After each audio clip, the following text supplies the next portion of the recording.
Procedure కోడ్లో major acts ఏవైతే ఉన్నాయో అవి చట్టాలు ఆల్రెడీ మారినాయి. రాత్రి 00 hours నుంచి కొత్త చట్టాలు ఉన్నాం. డినామినేషన్ ఏదైతే అప్పుడు జరిగిందో కరెన్సీ డినామినేషన్ అనేది దాని ఎఫెక్ట్ అనేది పబ్లిక్లో కనిపించింది. నేను ఎఫెక్ట్ అంత తొందరగా కనిపించేసి మీకు తెలుసు విషయం. మనందరికీ తెలుసు, దాదాపు స్వతంత్రం రాక 100 ఏళ్ల పాటు మనం బ్రిటిష్ వారి పరిపాలన ఉండేటప్పుడు అప్పట్లో ఉన్న సమకాలీన సామాజిక రుగ్మతలను అనుసరించి చట్టాలు అనేవి అప్పట్లో తయారు చేయడం జరిగింది.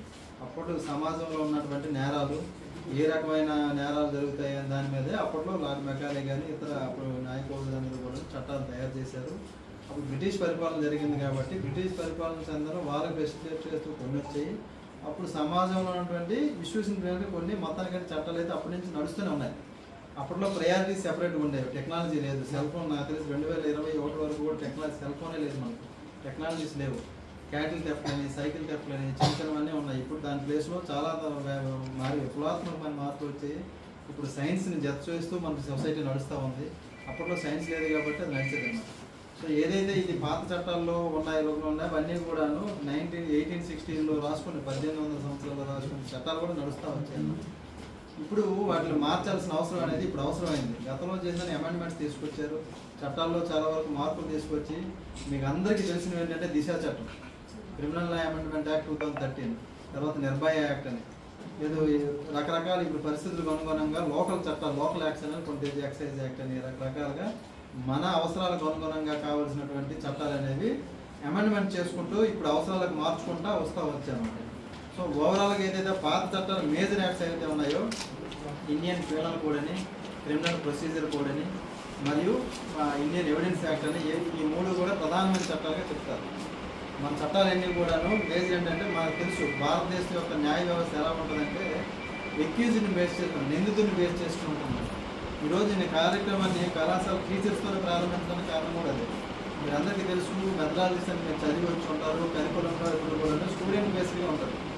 స్టూడెంట్ సెంట్రిక్ అంటే విద్యార్థి కేంద్రంగా నడుస్తుంది. ఎందుకని దేశ భవిష్యత్తు పాఠశాల తరగతి అప్పుడు పెద్దలు అన్నారు, దాని బేస్లో యాక్టివిటీ బేస్ నడుస్తుంది. సొసైటీలోకి స్టార్టింగ్ నుంచి ఇంప్లిమెంట్ చేసిన టీచర్సే ఉంటారు కాబట్టి టీచర్స్ ముందు బాగుంటుంది అలాగే తయారు చేస్తున్నాము.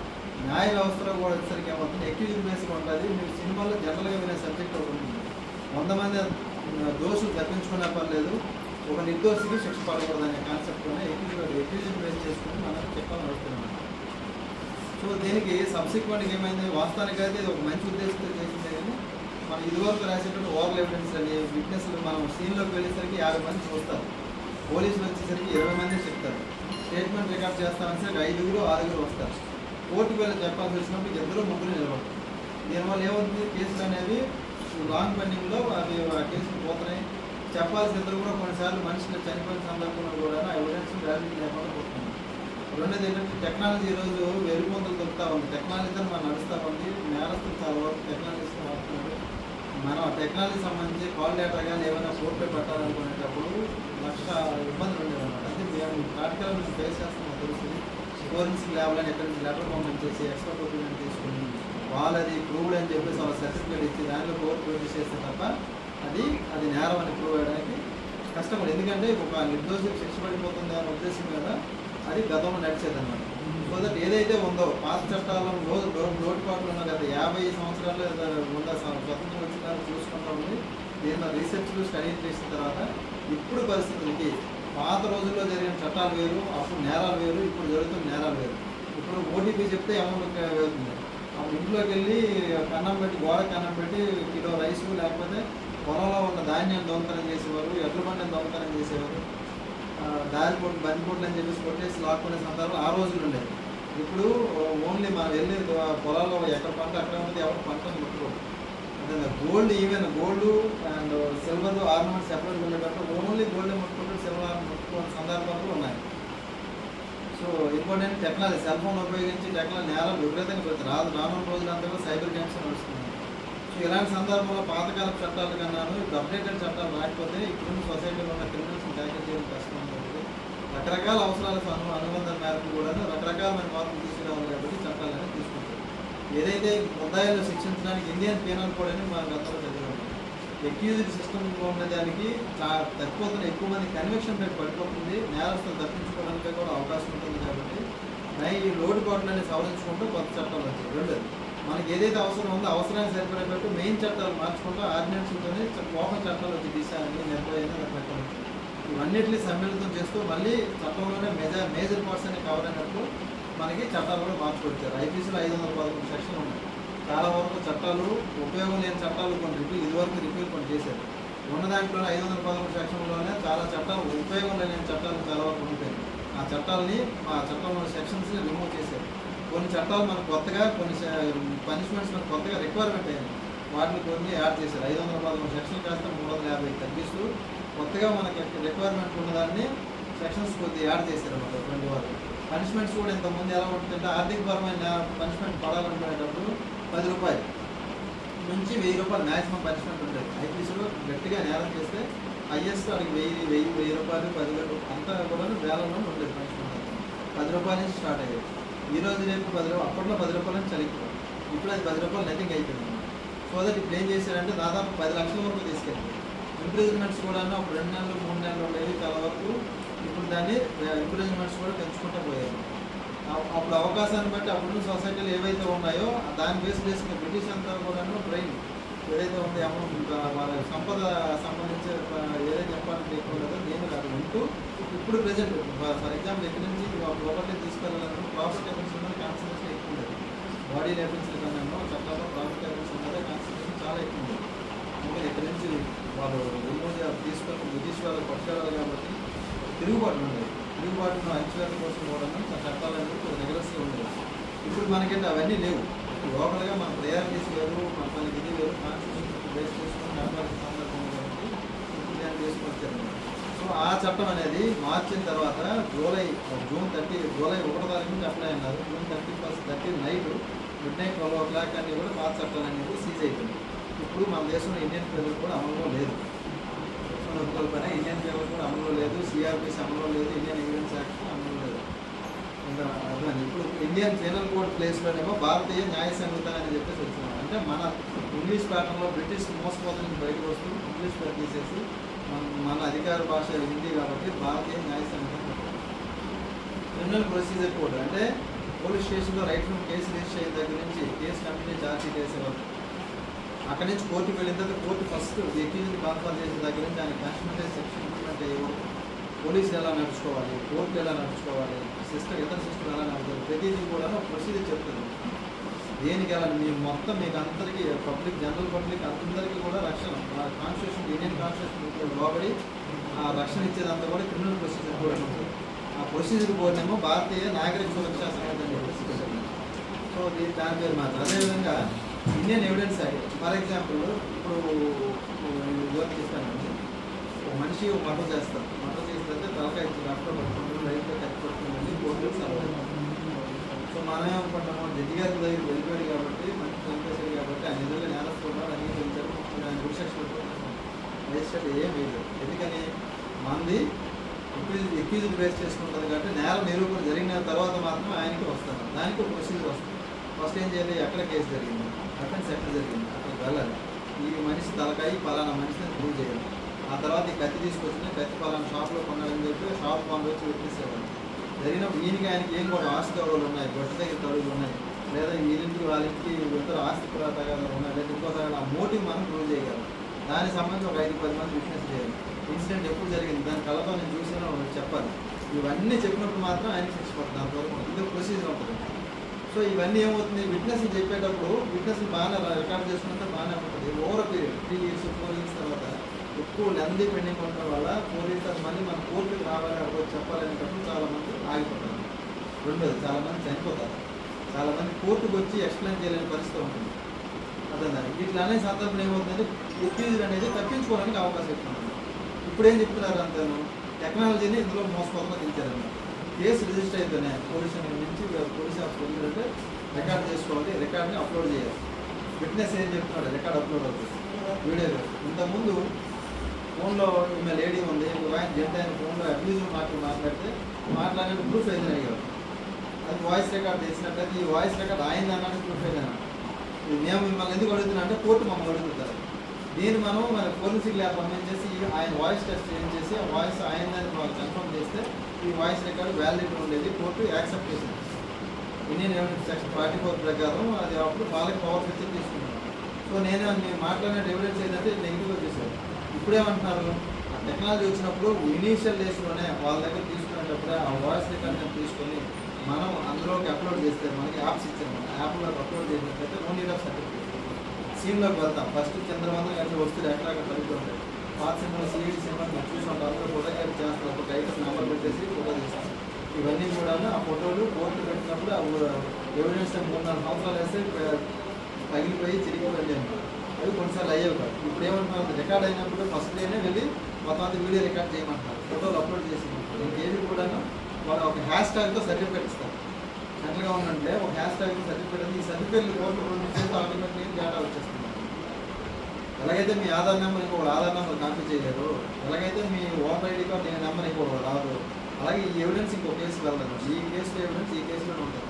డేటా పోయింది, పోలీస్ స్టేషన్ కాలిపోయింది కాబట్టి డేటా పోయింది, లేదా ఐవో మార్కెట్ ఎంతో పడిపోయింది, ఫైల్ మిస్ అయింది, ఏమున్నామా అంతా కూడా టెక్నాలజీ తీసుకోవాలి. రెండోది చెప్పిన ఆవిడ ఏం చేస్తుంది, 80 సంవత్సరాల ముసలి ఆవిడ చెప్తుంది.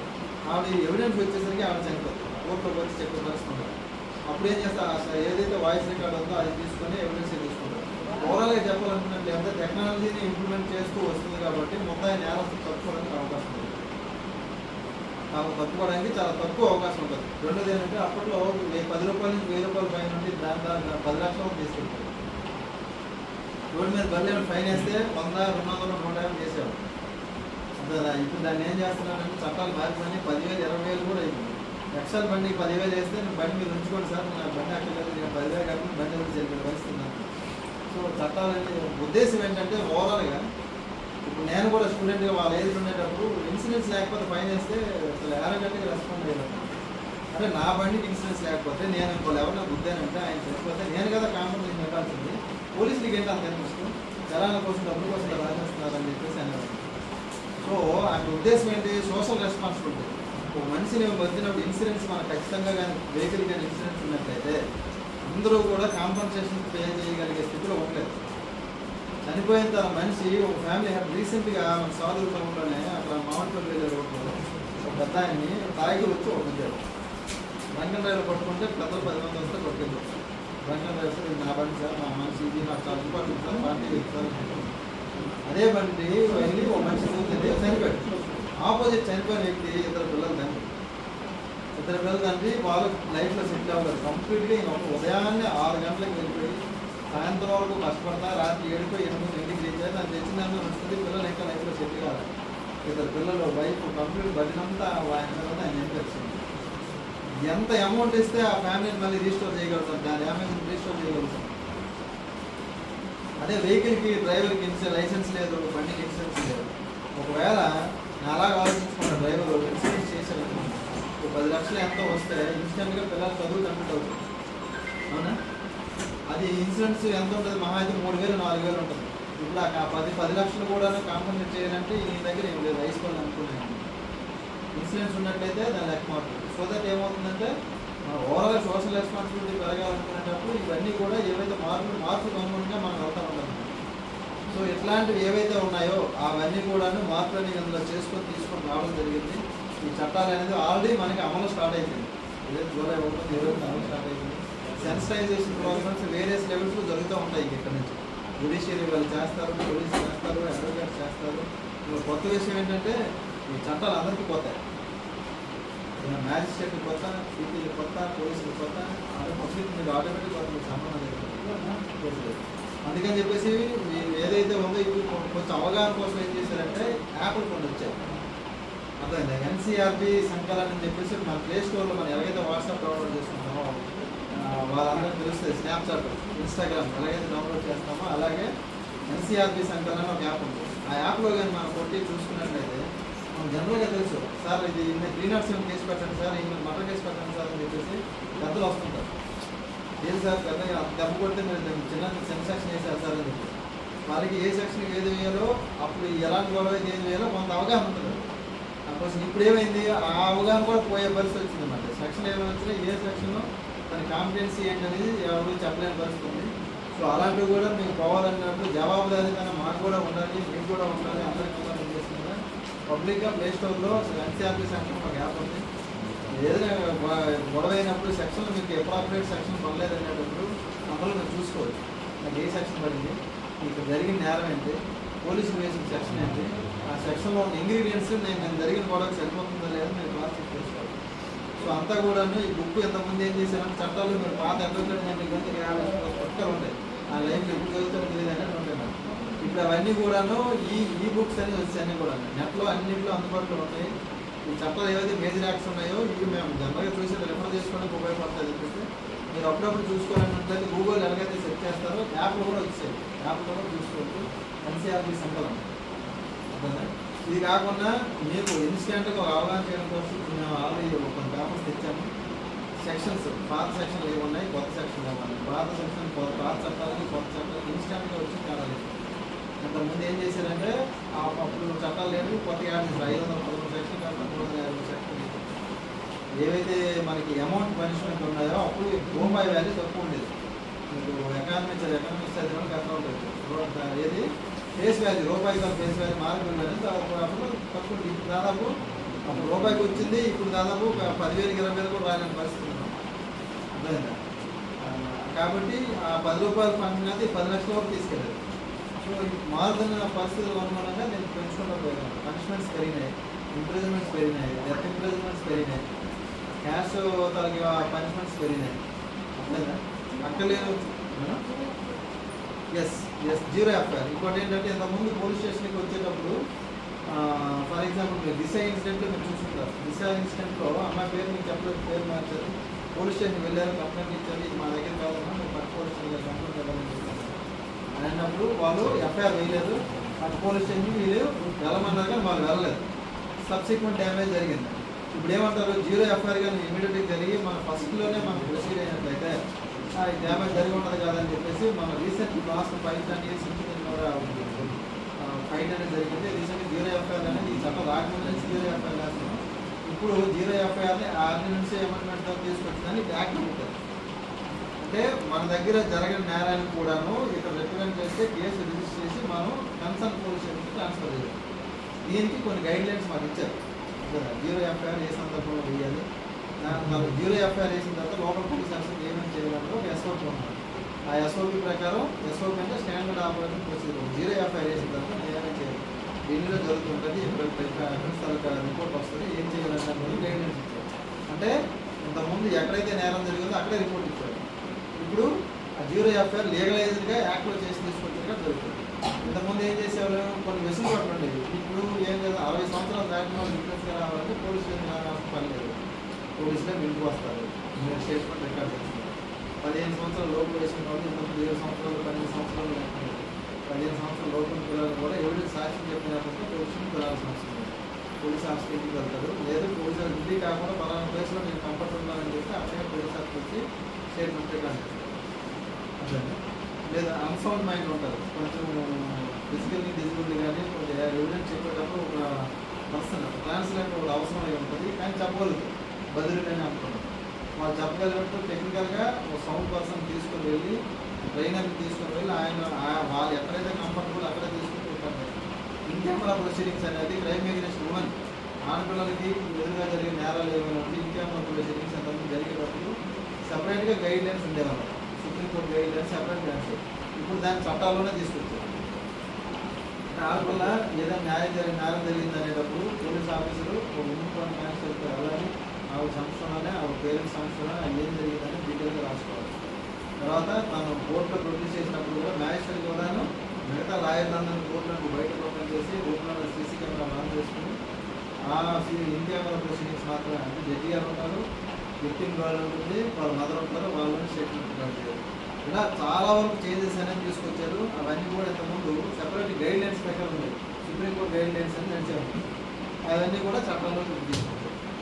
యాక్ట్లోకి వచ్చినానికి గైడ్ లైన్స్ ఉండడానికి తేడా ఉంటుంది. యాక్ట్లో లేకుండా గైడ్ లైన్స్ ఫాలో అవ్వకపోతే ఫాలో అవ్వని ఏజెన్సీ, అది పోలీస్ అవని, ప్రాసిక్యూషన్ అవని, లేదా జ్యుడిషియల్ సిస్టమ్ అవ్వండి, వాళ్ళ మీద యాక్షన్ తీసుకోవడానికి ఉండదు. అర్థమైందా? ఇన్ కెమెరా ప్రొసీడింగ్స్ చేయాలి అని చెప్పేసి గతంలో ఉంది, ఇప్పుడు ఉంది.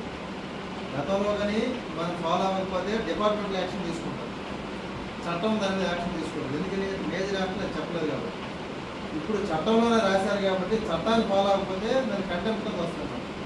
కంటెంట్ వస్తుంది. కానీ ఏం పోలీస్ ఆఫీసరు, ఈ జ్యుడిషియల్ ఆఫీసరు లేదా ప్రాసిక్యూటర్ లేదా ఎవరైతే జడ్జి కూడాను దాంట్లో పార్ట్ అవుతారు. అఫెన్స్లో లైబుల్ ఫర్ పనిష్మెంట్ అవుతుంది. సో అందరికీ కూడాను రెస్పాన్సిబిలిటీస్ అనేది ఫిక్స్ చేశారు, టైం బౌండ్ ఫిక్స్ చేశారు. అతను ఏ టైం కేసు ఎన్నాళ్ళు రిజిస్టర్ అయితే ఎన్నాళ్ళు అప్లోడ్ చేయాలి, డిలే వస్తే ఎందుకు డిలే వచ్చింది. తర్వాత ఈరోజు నా కేసు రిజిస్టర్ అయిందంటే ఇప్పుడు నేను ఇక్కడ మీటింగ్లో ఉన్నాను, తెలియకుండా అక్కడ మర్డర్ అవుతుంది. నేను ఎక్కడి నుంచి వెళ్ళడానికి పావుగంట, అక్కడ నుంచి సీన్లోకి వెళ్ళడానికి అరగంట డిలే అవుతుంది. కానీ సీడీ వచ్చి అరగంట డిలే వచ్చి కోర్టు వెళ్ళిపోతుంది, క్వశ్చన్ చేస్తాయని చెప్పినప్పుడు ఇన్సిడెంట్ జరిగింది ఇద్దరు నోట్ అయ్యేటాడు, రికార్డ్ రాసేవాళ్ళు సంబంధం పెట్టారు. ఇప్పుడు సీన్లోకి వెళ్ళి రికార్డ్ వీడియోగ్రాఫ్ అప్లోడ్ చేస్తున్నాం కాబట్టి వీడియో అప్లోడ్ నేను 2 hours నేను ఇక్కడ కాకుండా రామభద్రపురం ఉన్నాను అనుకోండి, 2 hours పెట్టింది అనుకోండి, 2 hours డిలేగా రికార్డ్ అవుతుంది. ఏది చేంజ్ చేయడానికి అవకాశం ఉండదు. అంతా కూడా టైం ఫిక్స్ చేశారు. సో దట్ ఎక్కడా కూడా మేము ఎస్కేప్ అవ్వలేము, ముద్దా ఎస్కేప్ అవ్వలేడు, ప్రాసిక్యూటర్ ఎస్కేప్ అవ్వలేడు, జ్యుడిషియల్ ఆఫీసర్ మేజిస్ట్రేట్ ఎస్కేప్ అవ్వలేదు. ఉన్నది పడుతుంది. ఫర్ ఎగ్జాంపుల్ ఒక అమ్మాయి వచ్చేది పోలీసుని కంప్లైంట్ పెట్టేది 19,000 వచ్చిన తర్వాత ఏమో కాంప్రమైజ్ అయిపోయాడు, 5 లక్షలు 10 లక్షలు కాంప్రమైజ్ అయిపోతే కోర్టుకు వెళ్ళి హాస్టల్ అయిపోయాడు, ఫిట్నెస్ టర్నప్ అయిపోయారు. సో దాన్ని మనం హాస్టల్ అయిపోయిన ప్రూవ్ చేయడానికి మళ్ళీ మనం సెపరేట్గా వాళ్ళకి కేసులు పెట్టి నడిచేదాన్ని. సో ఇప్పుడు ఏమైంది, హాస్టల్ అయిపోయినా ఏదైతే రికార్డు ఉంది, ఎవిడెన్స్ రికార్డ్ అయితే మనం వీడియోగ్రఫీ చేస్తాం కాబట్టి అటు తక్కువ కూడా ఛాన్స్ ఉంది. ముసలావిడ ఎవరైనా ఉన్నారు చనిపోయారు, కోర్టులో చెప్పలేదు, వీడియోగ్రఫీ పనిచేస్తుంది. అర్థమైందా? కాంపన్సేషన్ ఏది యాక్సిడెంట్ కేసులు ఉన్నాయి, ఇప్పుడు యాక్సిడెంట్ జరిగినప్పుడు ఎలిగేషన్ విపరీతమైన ఎలిగేషన్ ఉంటుంది, అది ఉరేసారు అంటున్నాడు. తర్వాత ఏముంది కాంపన్సేషన్ ఆయన దగ్గర కొంచెం అమౌంట్ అయినా సరే మనం కొంచెం విత్డ్రాల్ ఎందుకంటే వాళ్ళు జైలు పంపిస్తే నాకేం వస్తుంది, ఎంత వస్తుంది మీరు విత్డ్రాల్ అయిపోతుంది, విత్డ్రా అయిపోయినా కేసు పోతున్నారు అన్నప్పుడు ఇలాంటి ఎవిడెన్స్ అనేది పనిచేస్తుంది. సో ఇలాంటి చేంజెస్ అని తీసుకొచ్చామంటే ఇప్పుడు మా వైపు నుంచి మీరు పోలీస్ దగ్గర మీరు రిప్రజెంట్ ఏం చేస్తామంటే స్కూల్ టీచర్స్ ద్వారా ఇతర ద్వారా సమాజంలో తొందరగా పోతుంది కాబట్టి టీచర్ టార్గెటెడ్గా చేసింది ఏదైనా సొసైటీలో తొందరగా అర్థం చేసుకొని ఫస్ట్ టీచర్స్తో చేసేది. ఎందుకని ఎక్కువ మంది పిల్లల్ని ఎప్పుడైతే టీచర్ ఒక పిల్లలు చేస్తే ఆ పిల్లల ద్వారా ఫ్యామిలీకి వస్తుంది, సొసైటీ తనకు రిఫ్లెక్షన్ రిజంబ్లెన్స్ అనేది ఎక్కువగా వెళ్తుంది కాబట్టి దానికి మనం టార్గెట్ చేసుకుని చేద్దాం. మళ్ళీ మాకు మేడంకి అవకాశం ఇస్తే డిగ్రీ పీజీ స్టూడెంట్స్ కూడా చేయడానికి అవకాశం ఉంది. ఓవరాల్గా చెప్పాలనుకుంది ఏంటంటే చట్టం మారినప్పుడు ఇంతకుముందు దేశంలో పార్టీలు కూడా ఒక పార్టీ ఇంకో పార్టీ మీద కేసులు పెట్టడం ఆ గవర్నమెంట్ జరిగేది. దేశద్రోహము ట్రైబల్ సావరిటీ అంటే భారతదేశం అని చెప్పేసి తీసుకొచ్చి కేసులు పెట్టారు. చాలామంది రెనౌన్స్ పొజిషన్ చేసుకోలేదు. దానికి కూడాను కొన్ని గైడ్లైన్స్ ఇచ్చి దాన్ని ఒక యాక్టివ్ తీసుకొచ్చారు, ఏది చేయాలి ఏది చేయాలి. ఇంతకుముందు ఏదైతే ఉందో గ్యాంగ్స్ లోపల వచ్చి నేరాలు చేసేవారు, షాపుల్లో దొరికితే ముందు రావడం, ఆటోలో దొరికి పిక్ పాకెట్ చేసేవారు. ఇంత ఆర్గనైజ్డ్ క్రైమ్లో పెట్టారు. ఇంతకుముందు టెర్రరిజం అంటే ఎక్కడో ఇండియా నార్త్ ఈస్ట్ స్టేట్స్లోనా జమ్మూ కాశ్మీర్లో ఉండేది. లోకల్గా చేసే కొన్ని యాక్టివిటీస్ టెర్రరిజం కింద తీసుకొచ్చారు. అంటే రిగరస్ అంటున్నారు, కొంచెం కఠినంగా ఉండాలి, చట్టం కఠినంగా ఉండబోతుందని మనసు అది పబ్లిక్ మీద రిగరస్ వచ్చింది. పోలీస్ ఆఫీసర్ ఇంప్లిమెంటేషన్ ఆర్గనైజేషన్ మాదిరిగా మా మీద కూడా రెగ్యులర్స్గానే ఉంటుంది. సో ఇలాంటి చేంజెస్ అని వచ్చాయి. భవిష్యత్తులో ఇవన్నీ కూడా ఇంప్లిమెంట్ అవుతున్న కొద్ది మీకు కూడా తెలుసుకుంటారు ఏం జరుగుతుంది. ఈ అవగాహన బేసిక్గా మీకు ఏంటంటే సెక్షన్స్ ఏం మారినాయి, ఏ సెక్షన్కి ఎక్కడ మారింది అనే దాని మీద కూడా కొన్ని టాపిక్స్ తీసుకొచ్చాను. ఎంత యాక్టివ్గా చదవాలని మీకు అవసరం లేదు సబ్జెక్ట్ అంటాను. గూగుల్ సెర్చ్ చేస్తే నాకు ఏం జరిగింది మీకు ఏం పెట్టవచ్చు అంటే గూగుల్ వచ్చేసింది. అందుకని ఇన్స్టెంట్గా మీకు అవగాహన ఉండడం కోసం ఒక 12 పేజెస్ సంబంధించి గతంలో ఏ సెక్షన్ ఉండేది, ఇప్పుడు ఆ ఏ సెక్షన్ ఆల్రెడీగా ఏది వచ్చింది, ప్రజెంట్ దాని పనిష్మెంట్ ఎలా ఉండబోతుంది. గతంలో మర్డర్ కేసు ఉంది, ఆ మర్డర్ కేసుకి ఇంతకుముందు 302 అనేది, అటెంప్ట్ మర్డర్ అంటే 307 అనేవారు. 307 కేసు పెట్టండి సార్ లేదని చెప్పి మీకు తెలిసేది పెద్ద పోలీసులు స్థితి అడిగారు. 307 అంటే ఏది అడగాలి మీకు తెలియదు. అందుకని ఏదైతే జవాబుదారీగా ఉండాలి సొసైటీలో ఉన్నప్పుడే సొసైటీ తినగలుగుతుంది. 4th పేజ్ గట్టిగా క్వశ్చన్ చేసినప్పుడు సిస్టమ్ నడుస్తుంది, చూపించాలి అది నడుస్తుంది. కాబట్టి మీకు ఐడియా ఉండడం కోసం ఇక్కడ 307 క్యారీ చేసుకుని కానీ అక్కడ ఏ సెక్షన్ వచ్చింది సార్ ఈ సెక్షన్ చేయండి సార్ మీకు పడడం కోసం మీకు సెక్షన్ కూడా తీసుకొచ్చాము. ఇది మీకు మళ్ళీ ఎవరైనా ఇంపార్టెంట్ వాళ్ళకి మీకు సప్లై చేస్తాము, దీనికి సంబంధించి మీరు చూసుకుంటారు రెడీ రిఫరెన్స్. ఇదే విషయాన్ని ఇంకా ఎక్కువగా ఏదైతే సెక్షన్ ఉందో ఈ సెక్షన్ ఏం చెప్పబోతుందని క్లిక్ చేస్తే టోటల్ డేటా వచ్చినట్టు మీకు ఎన్సీఆర్పీ సెంట్రల్ యాప్లో ఉంటుంది. సో అందులో ఆ సెక్షన్ పర్టికులర్ సెక్షన్ ఏం చెప్తుందని కూడా రాసి ఉంటుంది. దాన్ని ప్రింట్ తీసి తీసుకొచ్చారు కానీ ఈ సెక్షన్ మీరు ఆ యాప్లోకి వెళ్ళి క్లిక్ చేస్తే లోపల తన సెక్షన్ కంప్లీట్గా ఏం చెప్పబోతుందని కూడా మీకు దొరుకుతుంది. సో అది తీసుకోవాల్సిన ఉద్దేశం మీద మీకు ఏదైతే ఈ రోజు నుంచి మనం కొత్త చట్టాలు అమల్లో ఉన్నాం, పాత చట్టాలు అంటే రిపీల్ అయిపోయినాయి కొత్త చట్టాలు అమల్లోకి వచ్చేటప్పుడు ఈ రోజు నుంచి యాక్ట్ కానీ దాని ఇంప్లిమెంటేషన్ అంతా కూడా కొత్త చట్టాలు అనుగుణంగానే వస్తుంది. ఈ మెసేజ్ని వీళ్ళంతా మీరు కూడాను లోకల్ ఫీల్డ్లోకి తీసుకెళ్తారని సభాముఖంగా నేను కోరుకుంటున్నాను. పాత్రికేయ మిత్రులను కూడాను ఏదైతే చట్టాలు కొత్త చట్టాలు వచ్చాయో ఇంత ముందులాగా కాంప్రమైజ్ అయిపోయి చట్టాలు తప్పించుకునే పరిస్థితి ఉన్నది కాబట్టి రిగరస్గా ఉండబోతుందనే విషయాన్ని కూడాను సొసైటీలో తీసుకెళ్ళాలని ఉద్దేశంగా జరిగింది. దానికి అనుగుణంగా మీరు కూడా ప్రైవేట్ పాలసీ తీసుకుని చట్టాలు మారినాయి కంటే పబ్లిక్ కూడా